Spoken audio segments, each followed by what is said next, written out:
Mini projector தான் நம்ம இந்த வீடியோவில் அன்பாக்சிங் பண்ண போகிறோம். பாக்ஸில் நம்ம சைடில் திருப்படும் பார்த்தீங்கன்னா என்னென்ன சப்போர்ட் இருக்குது சொல்லி மென்ஷன் பண்ணியிருக்காங்க. வீடியோ சப்போர்ட் இருக்குது, ஆடியோ சப்போர்ட் இருக்குது, ஃபோட்டோ சப்போர்ட் இருக்குது, டெக்ஸ்ட் சப்போர்ட் இருக்குது. ஃப்ரண்ட் சைடில் பார்த்தீங்கன்னா LED projector the most cost efficiency high resolution LED projector சொல்லி மென்ஷன் பண்ணியிருக்காங்க. அப்படியே நம்ம சைடில் திருப்படும் பார்த்தீங்கன்னா என்னென்ன ஸ்பெசிஃபிகேஷன் இருக்குன்னு சொல்லி மென்ஷன் பண்ணியிருக்காங்க. ஸ்பெசிஃபிகேஷன் பார்த்தீங்கன்னா டீட்டெயிலாக கொடுத்துருக்கேன். நீங்கள் வீடியோ பாஸ் பண்ணி கூட செக் பண்ணி பார்த்துக்கோங்க. சரி, ஓகே. இந்த மினி ப்ரொஜெக்டரோட ப்ரைஸ் பார்த்தீங்கன்னா நான் வாங்கும்போது 1500 இது பார்த்தீங்கன்னா ஆஃப்லைனில் தான் வாங்கினா, ஆன்லைன்லேயும் அவைலபிளாக இருக்குது. அதை நான் எப்படி ஆர்டர் பண்ணு சொல்கிறேன். ஸோ வீடியோலாம் ஸ்கிப் பண்ணாமல் தொடர்ந்து பாருங்க.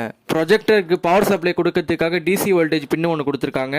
ப்ரொஜெக்டரை ஆப்ரேட் பண்ணுறதுக்காக ஒரு ரிமோட் ஒன்று கொடுத்துருக்காங்க. அதுக்கப்புறம் பார்த்தீங்கன்னா நம்ம வீட்டில் ஓல்டு டிவி, கலைஞர் டிவி இருந்தால் டிவிடி பிளேயர் வச்சு நம்ம ப்ரொஜெக்டர் வழியாக பார்த்துக்கலாம். ஏவி பின்னி கூட போட்டு யூஸ் பண்ணிக்கலாம். ப்ரொஜெக்டர் டாப் சைடில் பார்த்தீங்கன்னா 6 பட்டன் கொடுத்துருக்காங்க. ரிமோட்லேயும் ஆப்ரேட் பண்ணிக்கலாம், இல்லாட்டி ப்ரொஜெக்டர்லேயும் ஆப்ரேட் பண்ணிக்கலாம். ப்ரொஜெக்டரில் பென்ட்ரைவ் சப்போர்ட் இருக்கு, HDMI சப்போர்ட் இருக்கு, வைல்டு ஸ்கிரீன் சப்போர்ட் இருக்கு. நீங்கள் ப்ரொஜெக்டரை திருப்பினீங்க பார்த்தீங்கன்னா உங்களுக்கு ஹோல்டு இருக்கும். நீங்கள் ட்ரைபாட் வச்சிருந்தா கூட நீங்கள் ட்ரைபாட் கனெக்ட் பண்ணிக்கலாம். இப்போ சாம்பிளுக்காக இப்போ உங்களுக்கு ஒரு வீடியோ போட்டு காட்டுறோம். ஃபுல் வீடியோ டிஸ்கிரிப்ஷனில் இருக்கு.